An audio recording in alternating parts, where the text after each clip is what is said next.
Shamarree maqaan ishee akka dhahamu hin feene tokko magaalaa Bishooftuutti jireenya ishee mo'achuuf mana nyaataa fi dhugaatii tokko keessa qaxaramtee hojjetti. Uffata gabaabaa uffachuun dirqama hojichaa ta'uu OBN itti himte. Hoteelichi immoo huccuu gabaabaadhaan akka hojii hojjettu si gaafata. Yoo ayyamtu taate karaa hojii keetti seentaa jireenya mo'achuudhaaf qabsoo jireenyaatu as keessa si galcha. Abbootiin qabeenyaa mana nyaataa fi dhugaatii dubbifne uffata gabaabaa kan uffifnee fi gabaa harkisuu fi jenneeti jedhu. ነጋዴ ስለሆነ እንደ ቢዝነስ አይተነው ሊሆን ይችላል ግን እንደ ቢዝነስ ሳይሆን ባህሉን ያማከለ ነገር ሲሆን ደግሞ ሰው ደስተኛ የሆነ የመጣበት ነገር አለ። ኑቲ ደልደልቶታ ዋን ታኔፍ አከ ደልደላት ፉደን ተኡ ደንዳአ ገሩ ኦሶ ዱዳ ፊ አዳ ኡመቲቻ ኤግኔ ማሚልቶኒ ኢትገመዱ Tajaajilamtoonni mana nyaataa fi dhugaatii arginee dubbifne tajaajila gaarii dhiyeessuun maamila simachuurra qaama shamarranii daldaluun malee sirrachuu qabudha jedhu. Aadaa keenya nu jalaa dhoksaa turan jira jechuudha kun. Kanuma laalanii guddatan malee kan dur abboonni keenyatti bulaa jiru nu jalaa irraanfatamaa jira. Wayyaa akkasitti gaggabaabaa kana wanta qaama namaa agarsiisu kana uffatanii nama dura deemurraa warri uteelaalee itti yaadanii irratti hojjetanii.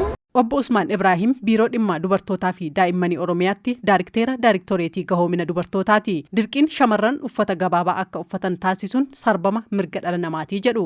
Mirgi dubartootaa uffachuu akkuma jirutti ta'ee garuu paaraameetirii aadaadhaa fi safuu hawaasa san keessatti ta'uu qaba malee waan sana ala ta'e ta'uu hin qabu jechuudha. Uummanni Itoophiyaa uummata aadaa uffataa bareedaa qabudha. Barsiifanni amantaalee biyyattiis uffata qullaa nama agarsiisu ni dhorkaa jedhu. Abbootiin amantaa fi maanguddoon dubbifne. Tokkorraa baratee wayyaan ta'an uffachaa jira har'a dhaloonni kun jechuudha. Kun immoo seeraa miti. Waaqa fuuldurattis ta'e nama fuuldurattis ta'e fudhatamaan qabu.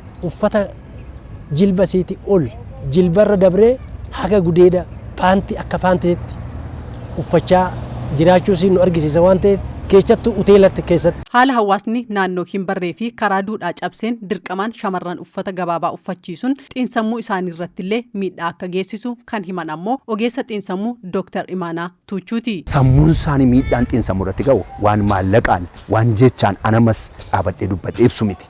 Sanaa oliidha.